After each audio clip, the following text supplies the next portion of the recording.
1.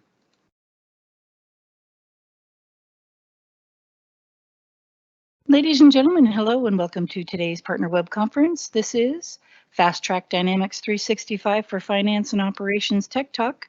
Today's topic, Production Maintenance, Service, and Support. My name is Janice and I'm going to be your moderator today. We are broadcasting this web conference through Teams live events and the audio can be heard through your PC speakers. Today's web conference is being recorded on behalf of the Microsoft Corporation. If you do not consent to be a part of a recorded session, we ask that you please disconnect now. Attendees may access the web conference recording within 72 hours via the same registration link that was used to attend today's live broadcast. If you have questions for the presenters or need support, you can turn on the Q&A panel by selecting the question mark icon located in the upper right-hand corner of your screen. We do have presenters standing by to answer your questions throughout the session. Now on to the presentation. Presenting for us today from Microsoft, we have Senior R&D Solution Architect, Christopher Lim. So without any further delay, Christopher, welcome and thanks for joining us. Thanks, Janice. All right, so let's get started with this tech talk on the servicing, supporting, and maintenance of production. Just before we get to the content, as Janice said, we have several solution architects from Fast Track to help you with the questions. So really, if you have any questions even now, don't hesitate to shoot them directly in the Q&A panel. They will answer as we continue the presentation. So, about this tech talk. We've seen in many cases that many customers don't really focus on how to maintain, how to support, and how to service production properly after the go live. There's a ton of energy which is produced to create the solution to get to the first go live, but in most cases, not a lot on how to support it best. So hopefully within this hour, you will learn more about those three important topics. What we want to do basically is help you understand what are the different servicing actions with finance operations so that you can be as efficient as possible. We want to help you with the support process, which is not always robust. And by improving the support process, you could actually achieve a faster time to resolution for your incidents. And want to provide you some guidance on how to keep production healthy with the maintenance. Keep in mind that we're not going to cover any demonstration of the tools. For example, the SAS environment monitoring. This would be something you can actually find in another tech talk on the performance troubleshooting tools. We're not going to cover any advanced theory, and I'm thinking about ITSM and the part related to support. And we're not going to cover any retail or on-premise deployments aspects. However, we do have a solution architect specialized on retail. So if you have questions on that, you can ask that, as I said, during the conference. The agenda is very simple. We're going to talk about servicing first, meaning the interactions with the finance operations environments. Then we'll cover supporting, how to best handle incidents and issues happening on production. And then the maintenance, the hygiene of production.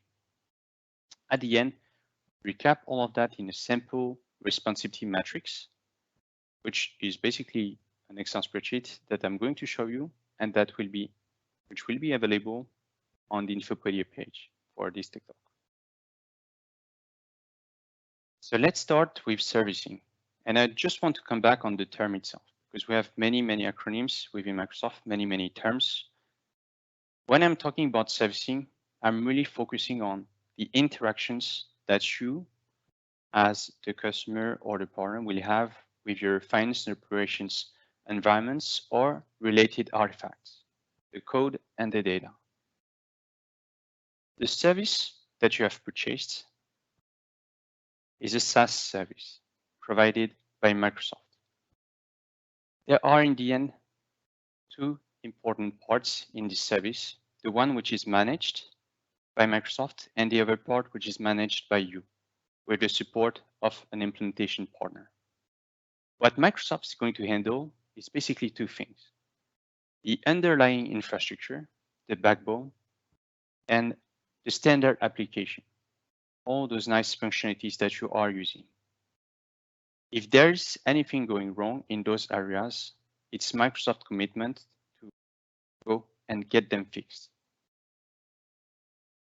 The other side, though, is very, very important because, as I said, the commitment from Microsoft is to deliver this scalable platform. Any problem that would happen on the infrastructure would be investigated and fixed by our teams.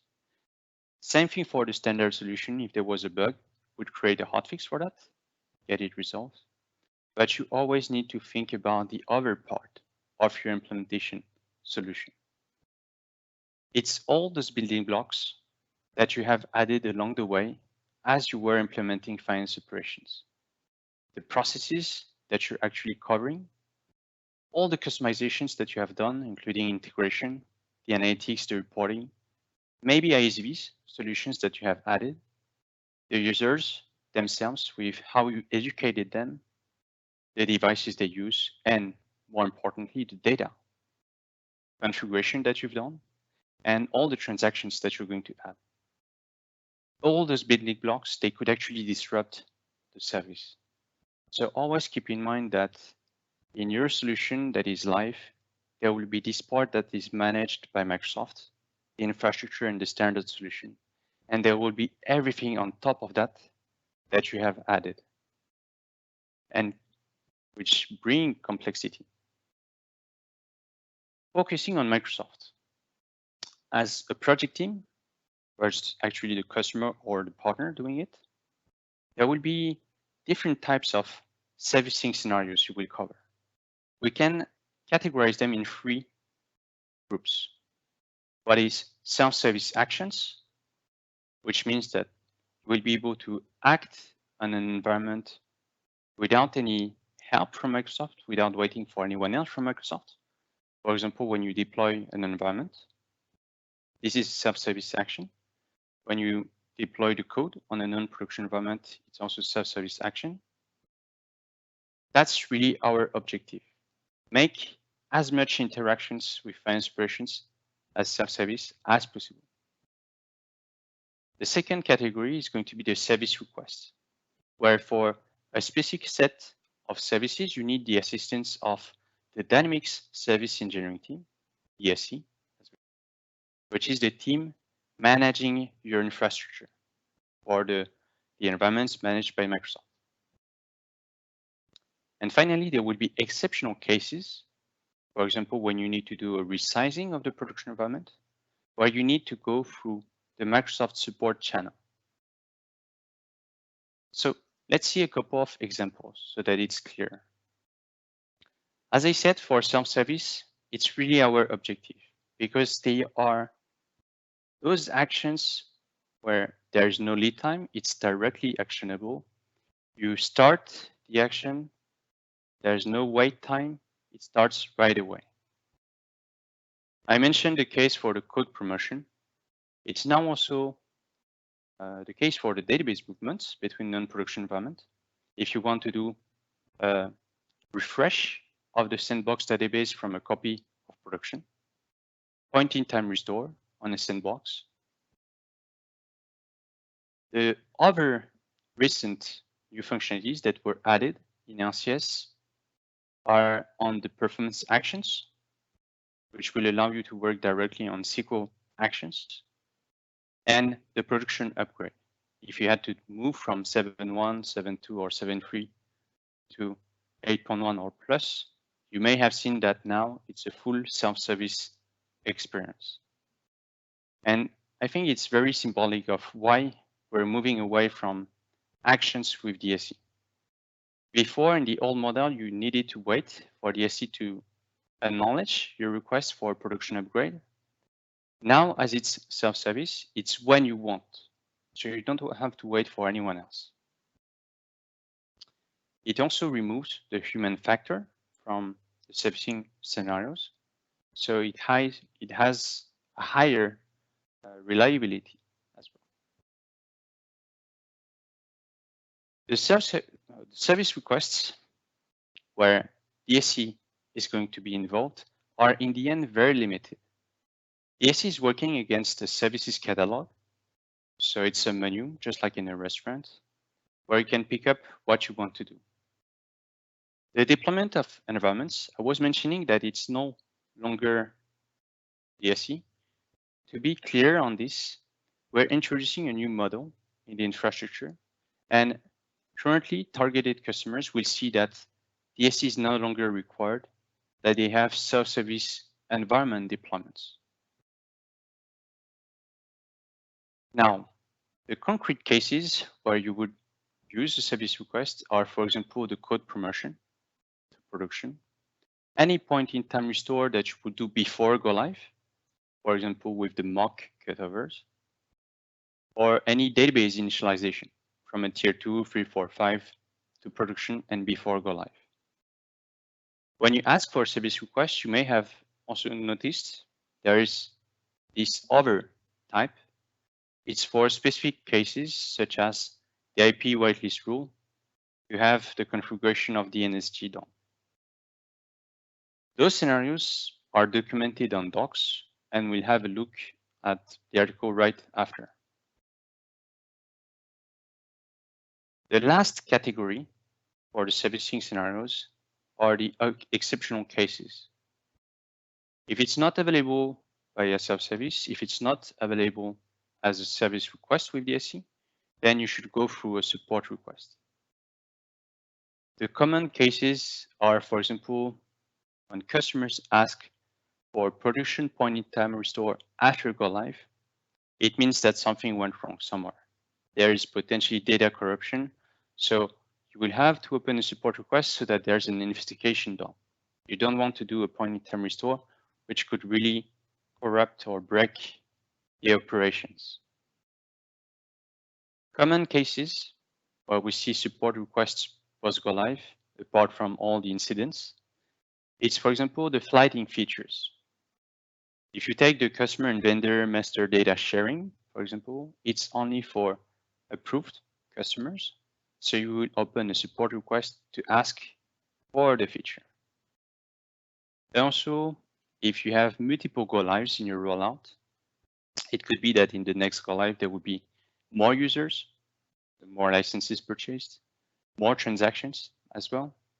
In this case, you would need a production resizing, potentially. So again, it would be a support ticket that you open, presenting the new usage profile so that a resizing is performed.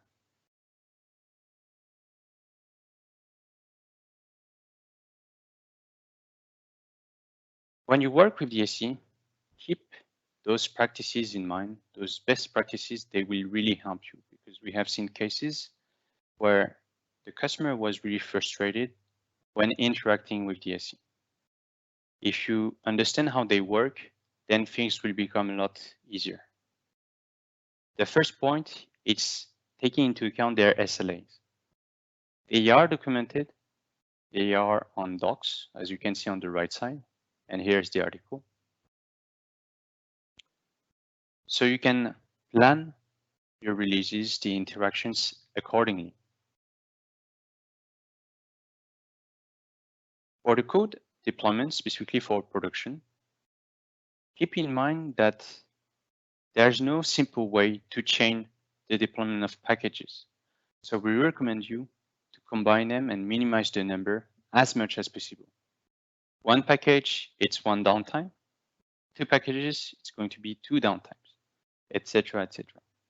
And there's an article which will help you to get this done. Ultimately, it's going to simplify a lot your deployments. Now, make sure that you never use the comment section of DSC on their service requests to ask for more, to add new instructions, because DSC will not read them. If there is anything that is outside of the menu, make sure to open a support ticket. It will be more adapted. And as I said, it will work against the services catalog. So if it's not there, even in the other type, then open a support ticket.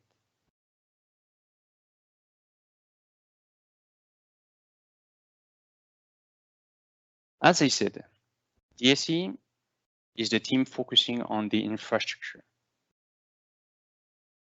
In terms of business continuity, keep in mind that only production is HADR enabled.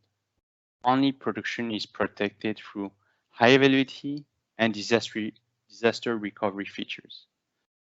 We're using actually premium SKUs for the database storage and for the file storage as well, so that they get geo-replicated real time to achieve the SLA of our service. The 99.9% covers the planned maintenance that happens on a monthly basis for 3 hours downtime. As you could see in the previous picture, we are currently using RGSQL, the blob storages, but also virtual machines. It means that it's not really important for the customers what it is working on, but we're using VMs. So those VMs will be patched every month. As I was mentioning before, there are now new customers who will no longer see the VMs, and it's because we're introducing this new model, which is self-service deployments without the VMs. Coming back to the SLA, in case of an actual disaster where the data center, the primary data center is down, it would basically take 10 hours to give you back a working production environment on the secondary site that you have selected. So the choice is very important. The data loss would be less than 5 seconds.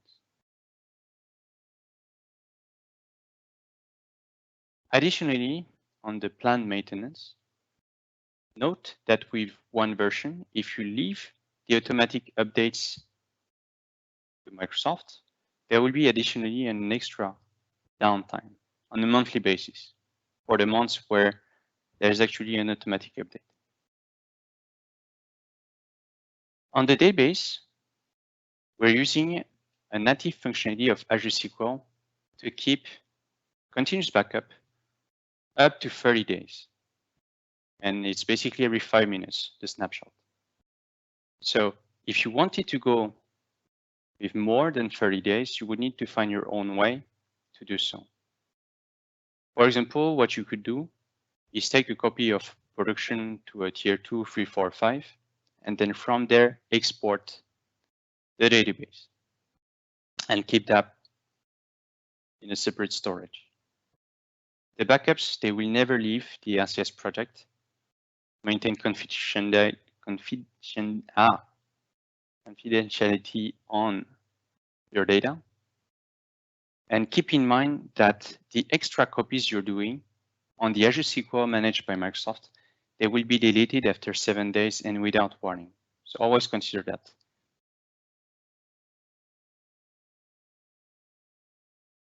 So we covered the servicing scenarios.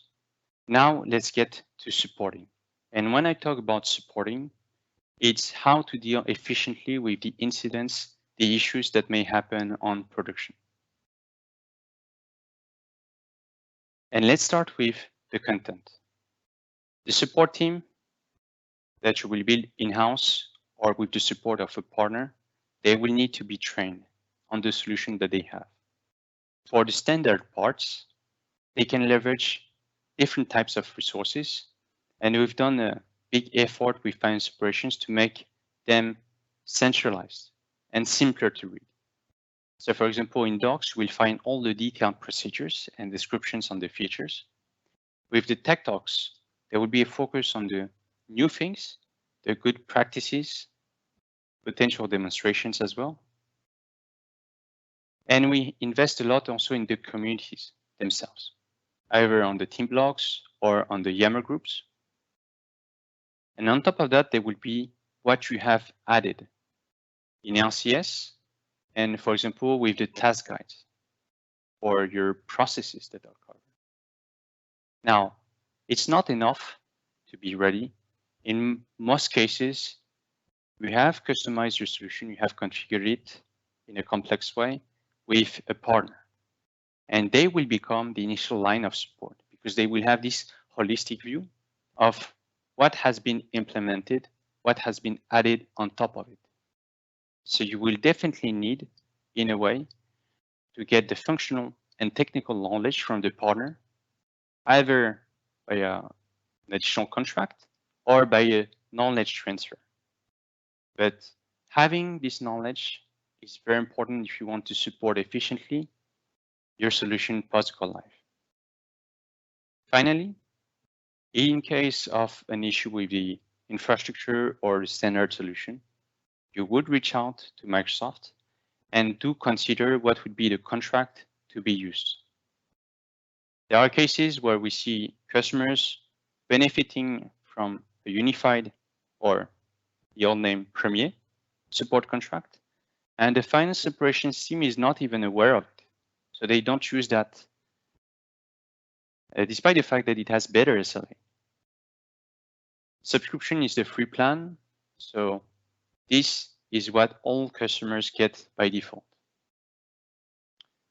There's an important change that was made to the subscription support level several months ago. It's very important that you read this to understand what are the new benefits. But in short, the Severity A tickets, they will now be covered on a 24/7 basis, and it will be a commitment of less than 1 hour for the initial response time. So this is a huge gain from before. I would still suggest that you compare the different support plans that are possible to make sure that you get maximum value out of them. For example, with Unified, there may be proactive services that you're interested into, such as a performance review or a code review or training sessions. So here is the website where you can actually see what's going to be the best support plan for your business.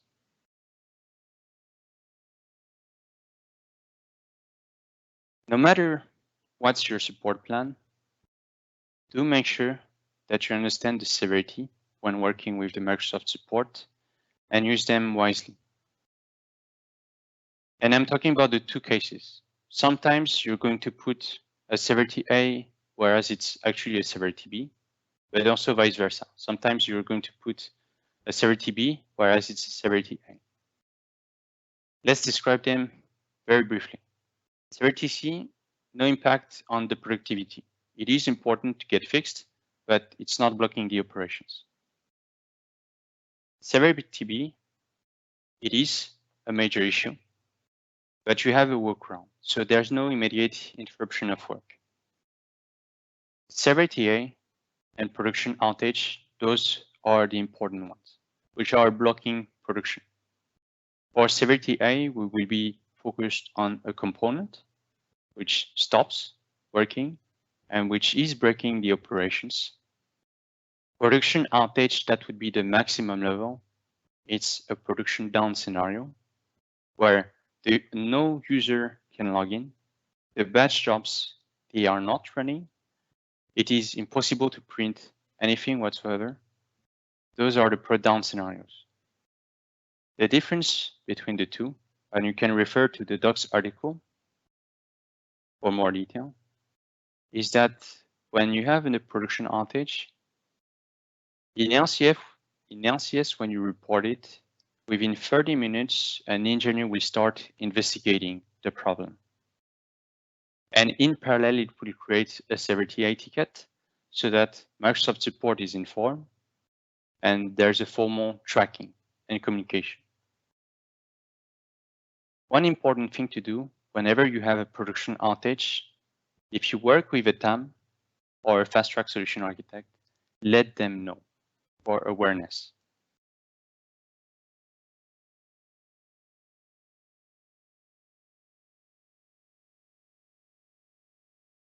In most cases, it's likely that you will need to take a hotfix for those high severity cases and in emergency. So I will not go too much into detail, but you will need to work with your technical team to adjust the application lifecycle management after go live. It will allow you to be efficient whenever there's a production down scenario, whenever there's a SEV-A case. You will be able to rapidly troubleshoot without disrupting the project team, and you will be able to rapidly take a hotfix. Production will have its own source code in a separate branch, meaning that if you wanted to have a targeted hotfix, the developer would be able to work on the production source code without interrupting the project team working on the next release, the next feature. And as you would need to create the package for this hotfix, you would need a separate build server. And as you would need to validate the hotfix, you would need a specific tier 2, such as pre-prod environment, to validate it. If you don't have this part in the diagram, if you are not ready with emergency troubleshooting and emergency patching, what will happen is that in the code, all developers need to remove what's not finished, what's not validated, do not create regressions, and you need to redeploy the environments so that they are like production. One quick note, you will see 2 sandbox. We know that most of the time you will have only one, but we've seen plenty of cases where it's actually 2. One for the partner, validate first, and then the sign off, the UAT from the customer.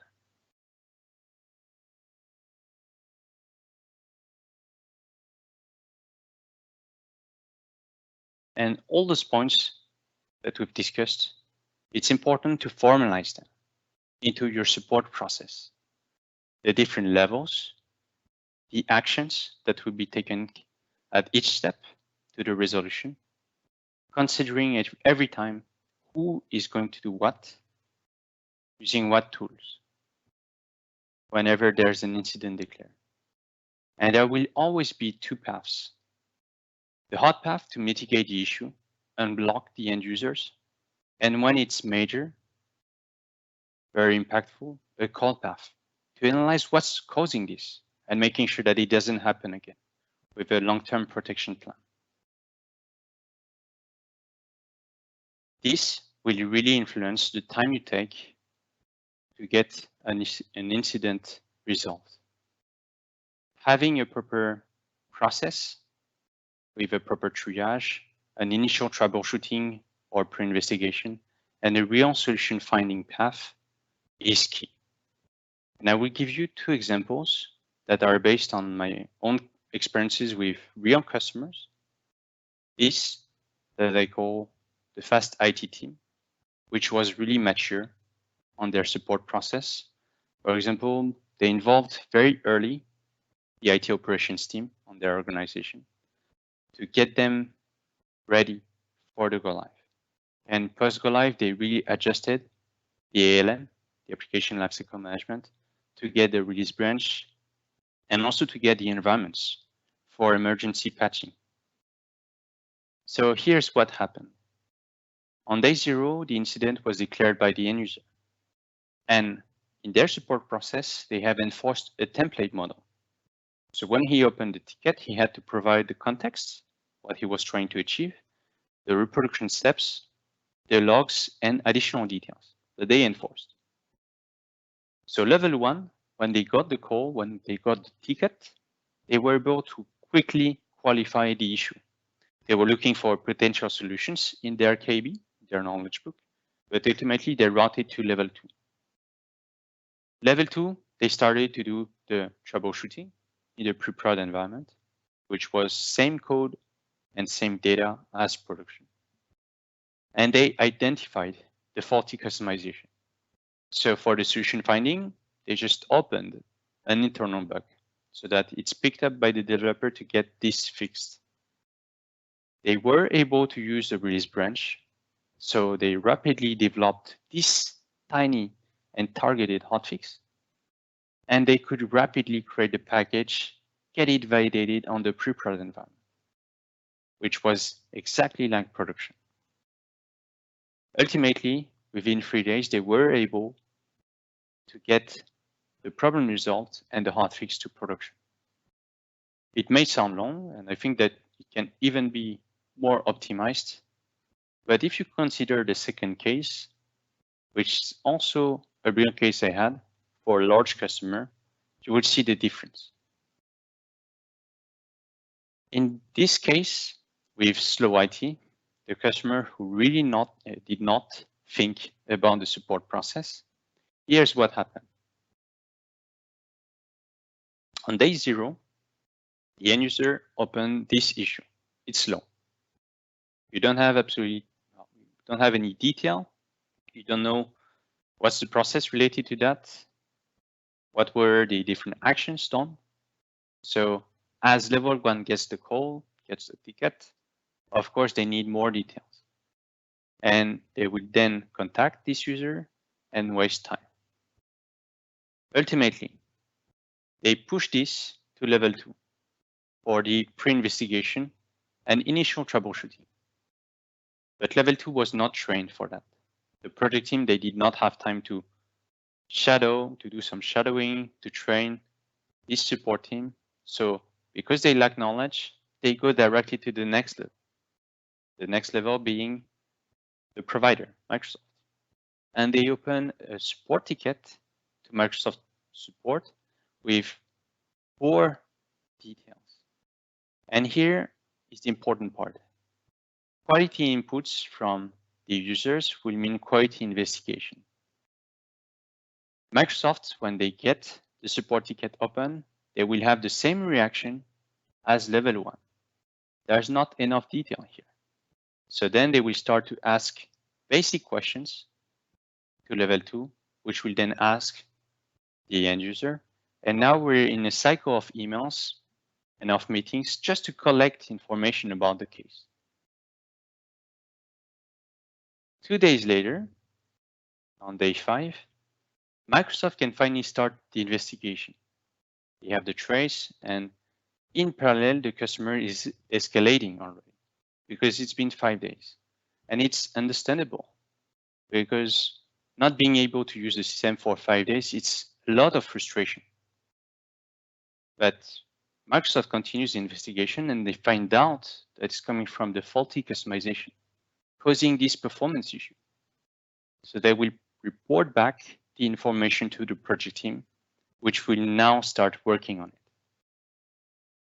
In this case, they did not adjust their application lifecycle management, so they needed to clean up all the unready code, remove the functionalities that were not finished or validated to do this tiny hotfix.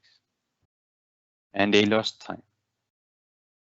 Similarly, when they needed to validate the hotfix, they did not have a pre-prod environment, which was like production, where they could reproduce the issue, patch, and confirm the hotfix was doing its job. So they needed to redeploy a tier 2 environment. And so finally, after 12 days, they got the incident resolved. I'm not saying that having a support process will make the resolution 4 times faster, but it will be for sure more efficient. Quality input, it's really quality investigation.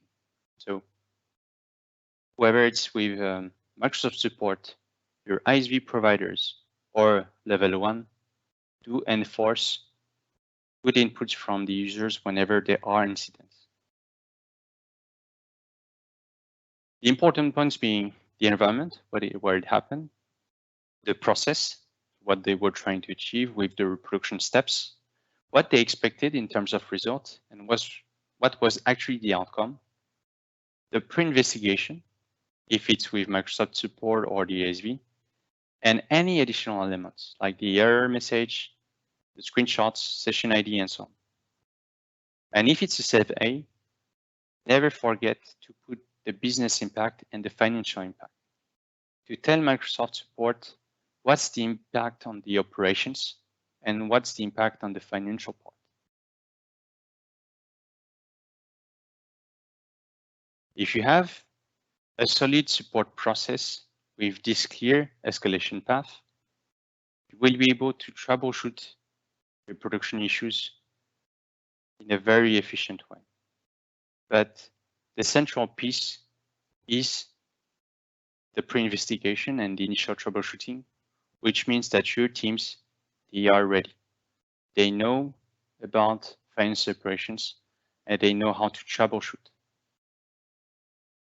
The last point is, in case you have a specific support contract, professional or unified, then do reach out to your TAM or your SDM, the technical account manager and the service delivery manager, because they can help you to escalate the support tickets and bugs related to the standard solution.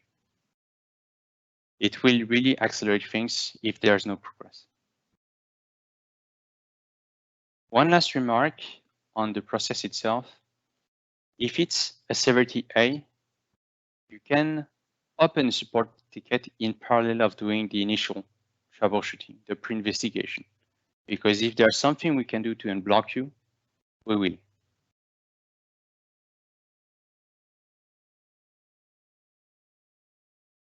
So we've covered servicing, the finance operations environments and their interactions. We've covered supporting production, so how to deal with the issues and the incidents. And now let's talk about maintaining production. And by maintaining, I mean keeping production healthy and optimal. This starts with the cleanup. The ERP is going to have more and more data over time. It's going to be valuable data and it's going to be technical data. Within finance operations, there are multiple cleanup jobs that you will need to use to clean the technical data that has absolutely no value to you. We've seen cases, for example, where after go live, there was no cleanup on the batch shop history, and we started to see performance issues with the batch shop. And after investigation, we could see that actually it had 5 million records. 5 million records that had absolutely no value to the business. So do use those jobs to clean up the batch shop history, the notification tables, if you use it, the DMF staging tables, and the journals. On DMF, one remark, you will see the staging cleanup tile on the data management workspace, and it's going to clean up the staging tables. If you see that the data management workspace is very slow to load or not loading at all, then open a support ticket, because then we'll help you to clean up the system tables that could impact. It's really rare cases, but we've seen some. So it's in the roadmap to get this result for all customers. But if it happens to you, if the data management workspace is slow, open a support ticket. There is this article which is going to describe those actions in more detail. And actually, it's not just the technical part. Depending on what you use in the solution, there will be other purging or cleanup activities to do. So do consider that with your partner and with the consultants. One very nice feature for the cleanup, the good hygiene of production, is the optimization advisor. It will give you the different optimizations opportunities in a very simple format. As you can see on the screen, from there I can actually take action or learn more about what this job is about. The batch job history cleanup, if I don't do it, I will see it on this form. And optimization advisor can be customized with new rules. So as a partner, as an ISV, if you see in your developments that there will be more and more technical data being generated, do use those custom rules.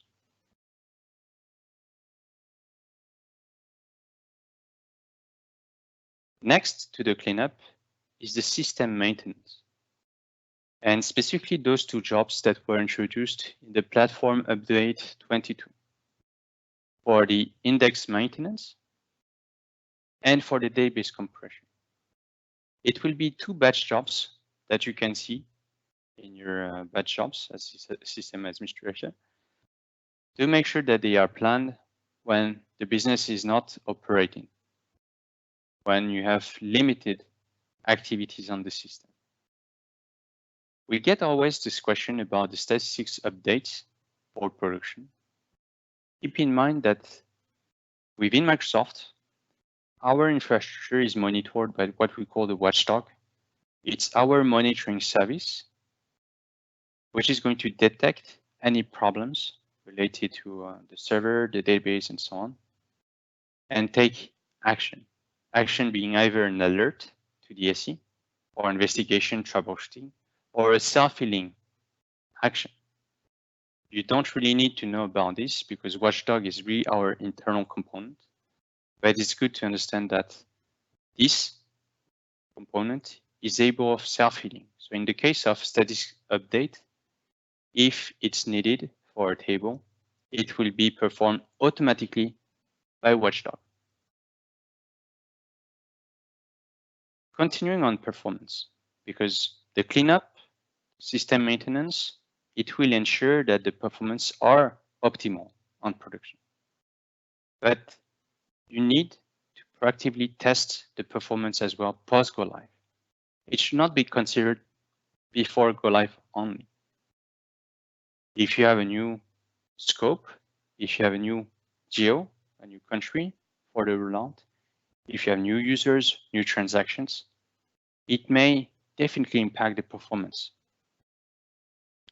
and show performance issues.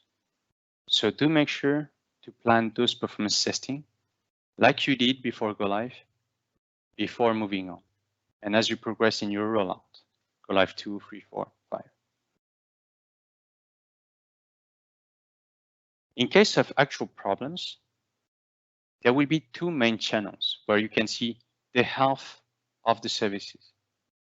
The first one is going to be on the Office portal, where you will see all the Microsoft services and their status. This will show you in a glance if the service is healthy or if there are any major issues. But we'll use primarily the direct emails from LCS. Something like this. In the case of the planned maintenance, the OS patching of the VMs I was describing earlier, it will look like this. Now, it's not going to be just planned maintenance. In case of unplanned maintenance, like the WannaCry attack we saw last year, it will also be an email. With continuous updates and automatic updates, it will also be emails. So do make sure that you read this communication. A simple way to do so is to create a description list with at least 2 people for coverage. And those 2 people, they will have to read and acknowledge the emails from LCS. You want to be aware of the downtime, and you don't want us to apply an update if you're not aware of it.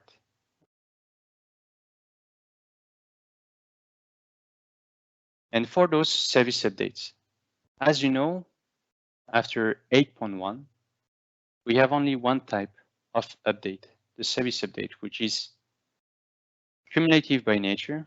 I take the latest one, I get everything that was developed before, and which will contain potentially everything, the application, the platform, and other components, retail, financial reporter, and so on. Those service updates, they are directly deployable, so there is no need to rebuild the package. And with one version, they will be released 8 times per year. There was a recent change. We've put the blog post right here.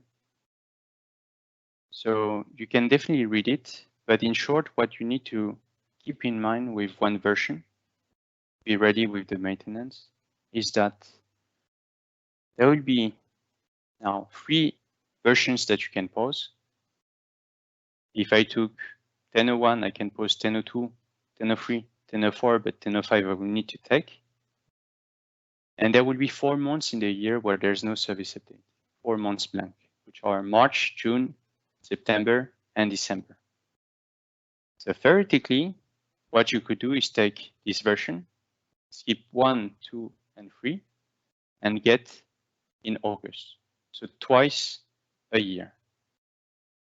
We really recommend you to take all service updates because in the end, it will force your organization to get ready with regression testing.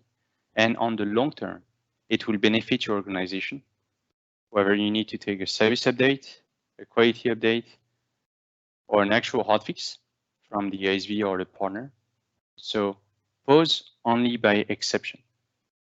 If you come, for example, to the critical retail period around November, December, January, then you would pause around that time frame. But otherwise, you would take service updates. I mentioned quality update. This is actually pretty new. And what it means is that servicing, as you know, it will happen on the version N and N-1, so generally available, and the one just before. If, for example, I took this version, February, and the general availability is currently July, if I open a ticket, Microsoft support will ask me to try again on the latest version, the July one. And if the issue is still present, then they will investigate. So in this case, it's important to stay current to get this servicing. Now, quality updates, it means that if I'm on the version just before, version in May, July is the general availability, I may get a hotfix just for this version. So the hotfix will be delivered, I will take it, and I will remain on the May version. It will not push me automatically to the latest. That's what quality updates are. They are for critical issues, so whenever you see them in the environment tile, in LCS, try to pick them up. And note that the hotfixes for non-critical issues, they will be released in upcoming service updates. So to summarize, on the maintenance part, do clean up and maintain production to keep it as healthy as possible. Keep the performance optimal, ultimately. Plan to take all the service updates and to pause by exception.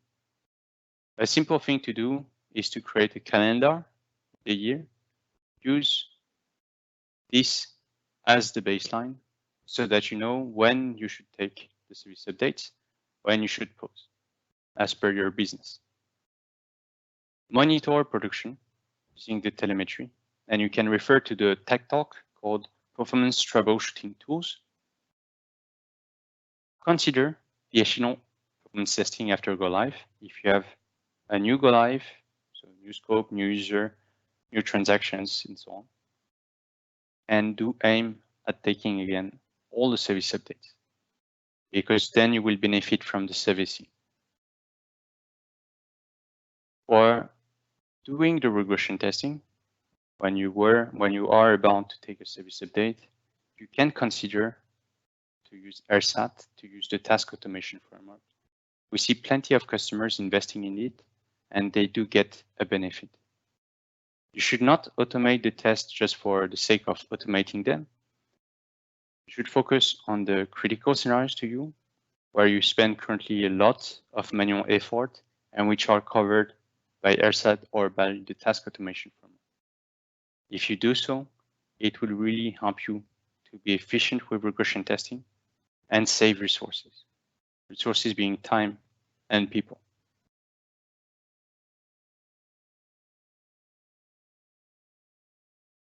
At this stage, we've covered the 3 key aspects after go live to keep production operational. It's very important that you formalize this in a responsivity matrix. something as basic as this. The table is coming actually from the Cloud Service Operations Guide, and it shows the different actions that are performed by Microsoft and that should be performed by the customer. But we stop to this column.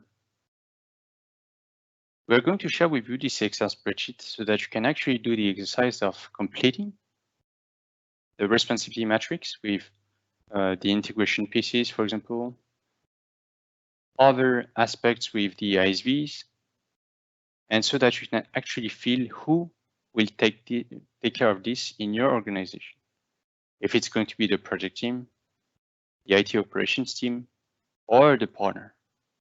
Because if IT operations team is going to now take care of the code deployment for production, they should be trained. They should have the procedures described and defined, and maybe some shadowing as well, so that the transition happens and they are confident with taking the action. It will serve you whether you're not live yet, so before go live, or if you are live and you are not 100% sure of who is taking care of what. Finally, we've put different resources that we think you should read or watch that cover the servicing, the supporting, and the maintenance. To go through each of them to learn more about the tools, about the processes that are available. Especially, for example, on AirSat, the regression suite automation tool, we just published the hands-on lab, how to install it, how to use it. And it's now on docs. So you have the step-by-step procedure to discover the tool and start using it.